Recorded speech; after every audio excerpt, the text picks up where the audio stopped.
Hello my dear friends. जैसा कि आप लोगों को कल हिंदी वर्णमाला के परिचय के बारे में बता दिए थे, वही एक छोटा-सा रिवाइज़ कर देते हैं कि हिंदी वर्णमाला में जो है 52 वर्ण होते हैं। स्वर स्वर कितने होते हैं? 11 स्वर होते हैं। व्यंजन कितने होते हैं? व्यंजन में स्पर्श व्यंजन आपके 25 होते हैं और जो है ये अंत अस्त 4 होते हैं और ऊष्म जो होते हैं वह भी 4 होते हैं। संयुक्त व्यंजन 4 होते हैं और द्विगुण व्यंजन 2 होते हैं और अयुग्मा 2 होते हैं। टोटल ये मिला करके आपके टोटल कितने हो गए? टोटल आपके 52 वर्ण हो गए। ठीक है, अब इसमें स्वर में अ, आ, ई, उ, री, ए, ऐ, ओ, औ ये आपके 11 हो गए। और हिंदी जो व्यंजन थे, व्यंजन व्यंजन में कु, चु, टु, तु, पु के अंतर्गत आने वाले सभी वर्ड हमारे व्यंजन होते हैं।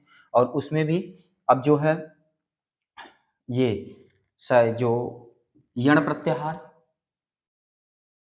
और सल प्रत्याहार के अंतर्गत जो वर्ड आते हैं वह भी हमारे जो यण प्रत्याहार के अंतर्गत अंत अस्त वर्ण और सल प्रत्याहार के अंतर्गत जो कौन से वर्ड होते हैं वह ऊष्म वर्ड होते हैं। तो ये हमारे व्यंजन हो गए। और संयुक्त व्यंजन में छ, त्र, ज्य और स्र।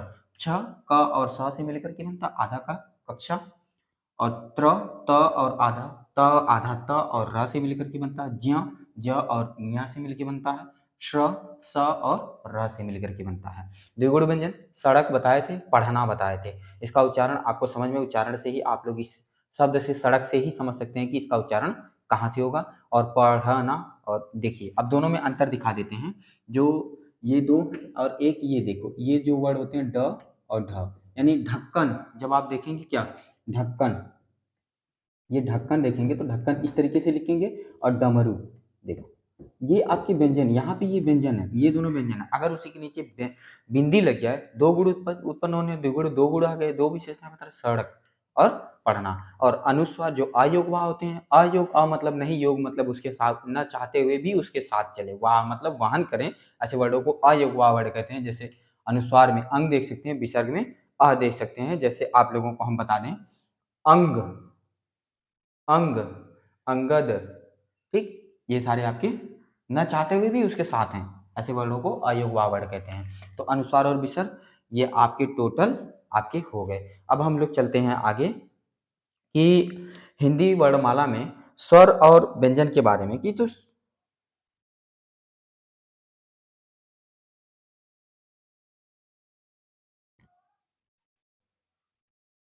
अब हम लोग चलते हैं हिंदी के स्वर वर्ण पर।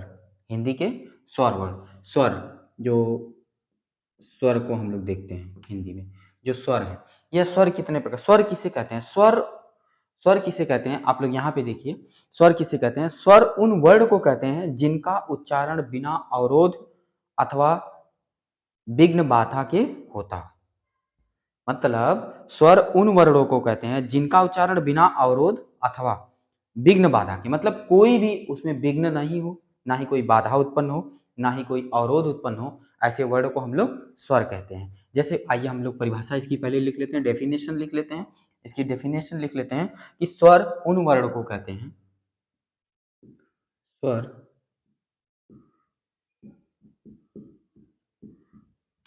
उन वर्णों को कहते हैं, कहते हैं जिनका उच्चारण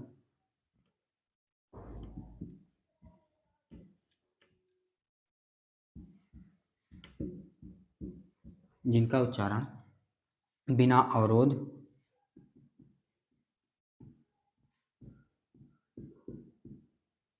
अथवा विघ्न बाधा के होता है। विघ्न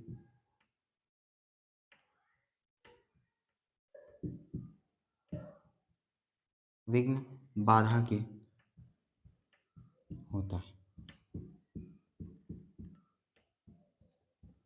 देखिए अब हम लोग यही परिभाषा से ही देखते हैं, परिभाषा से ही इसको हम स्वर को डिफाइन करेंगे। स्वर, जो स्वर उन वर्णों को कहते हैं, किन वर्णों को कहते हैं? जिनका उच्चारण बिना बिना अवरोध अथवा विघ्न बाधा के, मतलब जिनका उच्चारण करने में कोई भी ना अवरोध उत्पन्न होता हो, ना हो कोई बाधा उत्पन्न होता हो, ऐसे वर्णों को हम लोग स्वर कहते हैं। अब इनके उच्चारण में कह रहा है कि इनके उच्चारण में किसी दूसरे वर्ण की सहायता नहीं ली जाती है, यानी स्वर के उच्चारण में, स्वर के उच्चारण में किसी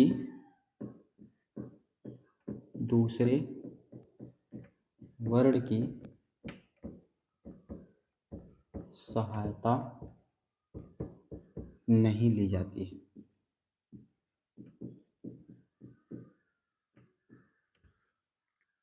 नहीं ली जाती है।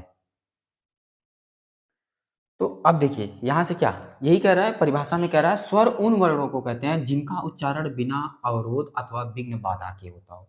स्वर का उच्चारण, अब यहीं पे दूसरी क्या है कि स्वर के उच्चारण में किसी दूसरे वर्ण की सहायता नहीं ली जाती है। स्वर स्वयं से उच्चरित होते हैं। स्वर को उच्चरित करने के लिए किसी दूसरे वर्ण की सहायता नहीं ली जाती है। यह बहुत ही इंपॉर्टेंट है। ये सभी स्वतंत्र होते हैं। एक और है कि क्वेश्चन पूछ सकता है आप लोगों से, तो स्वर स्वतंत्र होते हैं। स्वर क्या होते हैं? स्वतंत्र होते हैं।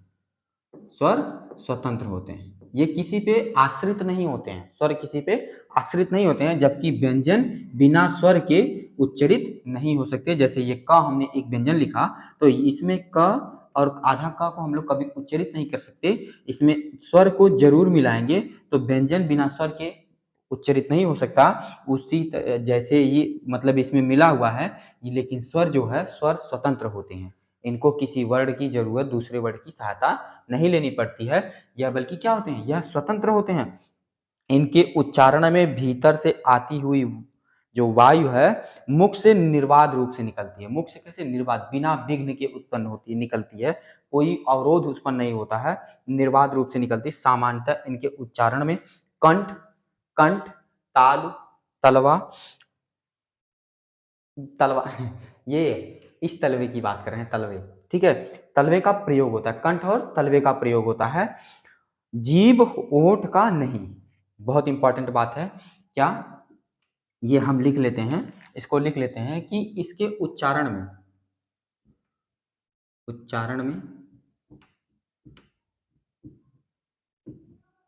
कंठ और तालु का प्रयोग होता है। तालु का प्रयोग होता है,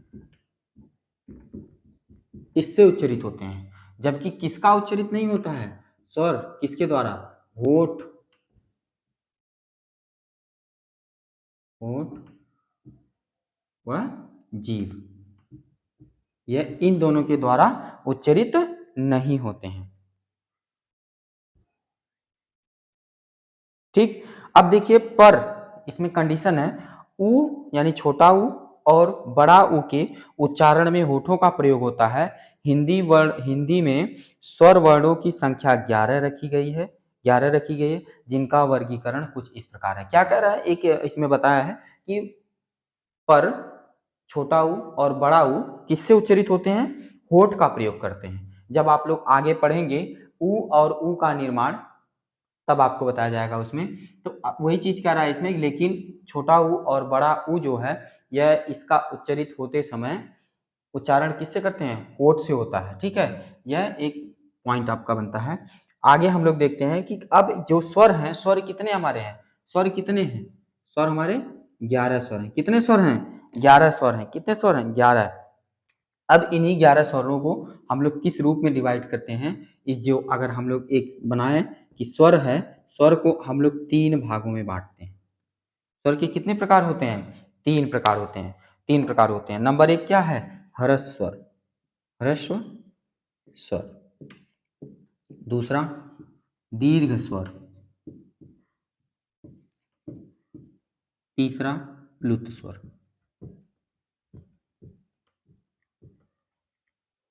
प्लुत स्वर, यह 3 हमारे स्वर होते हैं। ह्रस्व स्वर, ह्रस्व स्वर किसे कहते हैं? अभी आप लोग अगर जाने, ध्यान से समझें, तो आप लोगों ने, सभी लोगों ने माहेश्वर सूत्र अगर पढ़ा होगा, जब शंकर जी ने डमरू बजाया था तो 14 बार, तो 14 सूत्र निकले से, उन्हीं सूत्रों को हम लोग माहेश्वर सूत्र कहते हैं। और ये माहेश्वर सूत्र अ ई ऊड़ रील ऋक ए ओंग ऐ औच हैवरट लड़ यमंगणनम झबई गढ़धस जब गढ़धस खप छटत चटतौ कपई सस्सर हल श श स र। ये होता है तरीके। तो जो अब इसी में जो अक प्रत्याहार के अंतर्गत जितने वर्ण होते हैं, अक प्रत्याहार के अंतर्गत जितने वर्ण आते हैं उन्हें ही हम लोग ह्रस्व स्वर कहते हैं। अक प्रत्याहार के अंतर्गत कौन कौन से वर्ण आते हैं ये हम देखते हैं। हम बताएंगे प्रत्याहार और माहेश्वर सूत्र को भी बताएंगे, बट अभी यहाँ पे एक संक्षिप्त दे गए हैं। तो अ, ई, उ, ड़ा को नहीं लिखेंगे और री, यही जो हमारे क्या हैं ह्रस्व स्वर हैं। ह्रस्व स्वर को ही हम लोग एक दूसरा नाम देते हैं इकमात्रिक स्वर। इकमात्रिक,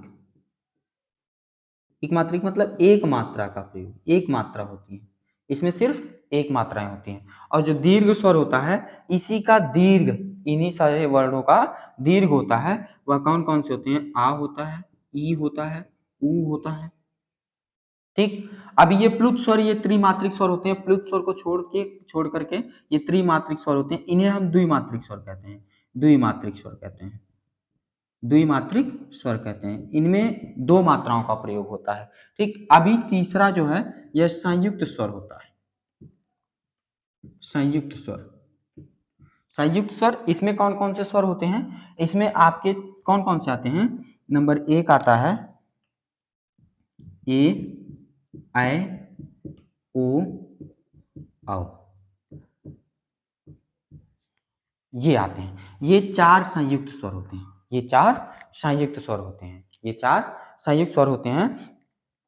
और ये ह्रस्व स्वर, दीर्घ स्वर और संयुक्त स्वर। प्लुत स्वर होता है, संस्कृत में होता है ओम, जिसका उच्चारण ओम जब लिख पढ़ते हैं तो उसमें एक ज्यादा मात्रा का यूज होता है, उसमें त्रिमात्रिक स्वर उसे कहते हैं, उसमें तीन मात्राएं यूज होती हैं। ठीक है, तो वो प्लुत स्वर हो गया। ठीक, अब जैसे कुछ लोग लरी को मूल स्वरों में गिनते हैं, लेकिन हिंदी में इसका प्रयोग नहीं होता है। लरी जो होती है, लरी कहते हैं, लरिक, लरिक, लरी, रिक। जब पढ़ेंगे आप लोग माहेश्वर सूत्र तब उसमें देखेंगे लरिक। तो इसमें जो है हिंदी में इसका प्रयोग नहीं होता है, इसलिए इसको इसमें काउंट नहीं किया जाता है। और इसमें भी देखिए इसका प्रयोग नहीं होता है। री का भी अपनी सीमा रखी गई है। ये जो ऋषि वाला री है इसकी भी एक लिमिटेशन रखी गई है, लिमिटेशन रखा गया है इसका कि कहीं होगा। संस्कृत में री का प्रयोग होता है, आप लोगों ने संस्कृत में देखा होगा बहुत जगह री का प्रयोग होता है, किंतु हिंदी और अन्य भारतीय भाषाओं में इसका प्रयोग नगण्य माना गया है। मतलब न के बराबर, न गण्य, न गण्य, न मतलब नहीं, गण्य मतलब गिना जा सके, जिसकी गणना न के बराबर हो, बहुत कम होती हो, इसीलिए यहाँ री को भी हिंदी और अदर भाषाओं में नगण्य माना गया है, जबकि संस्कृत में बहुत ज्यादा प्रयोग होता है। और कह रहा इसी में देखिए एक वर्ड लिखा है कि फिर भी एक सीमा के अंदर हिंदी में री का प्रयोग चल रहा है, जैसे ऋग्वेद, ऋषि, ऋण, ऋतंभरा इत्यादि। एक लिमिट में इसका यूज होता है। ठीक है, इसमें व्यंजन और स्वर का योग होता है। री में व्यंजन और स्वर का योग होता है। इसमें री में आ, र और ई मिली हुई रहती है, र और ई मिली हुई रहती है। तो वही कह रहा है कि इसमें योग होता है, इसमें व्यंजन और स्वर। आपने देखा है र व्यंजन है और स्वर जो है ई की मात्रा जो थी वह क्या था, स्वर था। मात्रा और उसके भेद को अब हम आप लोगों ने स्वर को देख लिया। स्वर के भाग, स्वर में ये ह्रस्व स्वर एक मात्रिक स्वर होते हैं आ, ई, उ, री, और द्विमात्रिक स्वर दीर्घ स्वर जिसे कहते हैं आ, ई, उ, ये तीन हमारे दीर्घ स्वर हो गए। और जो संयुक्त स्वर होते हैं ए, ऐ, ओ, औ, इनको संयुक्त स्वर कहते हैं। संयुक्त स्वर कहते हैं।